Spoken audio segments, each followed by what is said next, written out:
गुरुदेव जी। आपके चरणों में कोटि कोटि प्रणाम। मैं ये पूछना चाहती हूँ, अगर कोई लड़की अपने आप से अपना चरित्र खराब करे तो उसको पाप तो वो लगेगा, अगर माता पिता ही उसका चरित्र खराब कर दे तो? माँ बाप अपनी बेटी का चरित्र खराब करें जी। तो माँ बाप कैसे खराब कर सकते हैं? हमारे साथ में ऐसा हुआ गुड्डू। कैसे? क्योंकि पहले जब हमारा विवाह हुआ तो उस समय मैं 10-11 साल की थी, पर वो विवाह नहीं था, हमें बेचा गया था।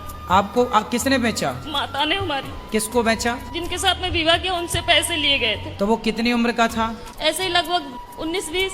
वो 19 साल का था जी। और आप उस समय कितने साल की थी? ऐसे ही 10-11 साल की जो पहला पीरियड होता है वो मेरी शादी की बाद ही आई। फिर क्या हुआ? फिर क्या, फिर उस समय मुझे इतना ज्ञान नहीं था कि परिवार कैसे चलाए जाते हैं, घर गृहस्थी कैसे चलाई जाती है।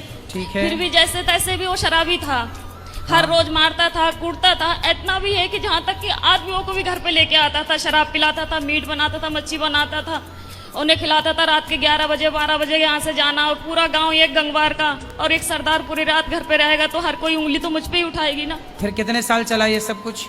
9 साल। फिर वहाँ पे एक बेटा हुआ, एक बेटी भी हुई। आपकी बेटी उस समय जब बेटा हुआ तब आपकी उम्र क्या थी?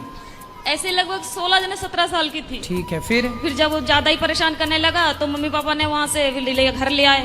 फिर मैंने उनसे ये कहा कि मम्मी ऐसा करो कि अभी मेरे दूसरी शादी मत करवाओ, हो सके वो आ जाए मुझे दोबारा लेने, या फिर मैं कहीं के काम करके खा लूंगी। तो बोला नहीं, तेरे साथ में बच्चा है, अगर बच्चा नहीं है, तेरे साथ में बच्चा नहीं होती तो कोई बात नहीं है, दुनिया तुझ पे ये कहेगी, अच्छी भी रहेगी तब भी दुनिया तुझ पे उंगली उठाएगी। फिर उन्होंने मुझे दूसरा जगह करवाया, दूसरी शादी कर दी। जी। वहाँ से भी पैसे लिए गए। फिर बच्चा हमारे साथ में थे। फिर वो बोल रहे थे कि अगर तू, पहले तो कहने लगे थे ये कि हाँ बच्चों को भी सही समझूंगा, फिर बाद में हमारे बच्चों को मारने लगे, कूटने लगे। उसे अब सही कहाँ है? अब क्या है?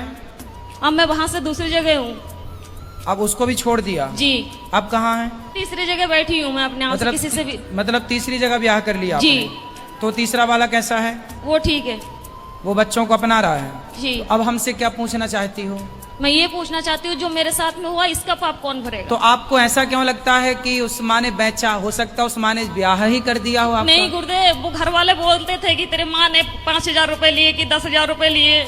यदि उन्होंने पैसे लिए, तुझे डंगर की तरह हमने खरीद यदि उन्होंने बेचा है तो फिर माँ पापी है आपकी। यदि नहीं बेची, आपका विवाह किया है तो माँ पापी नहीं है। और केवल गुरुदेव माँ इस बात की पापी है कि आपको जबरदस्ती इतने बड़े लड़के से आपका ब्याह कर दिया।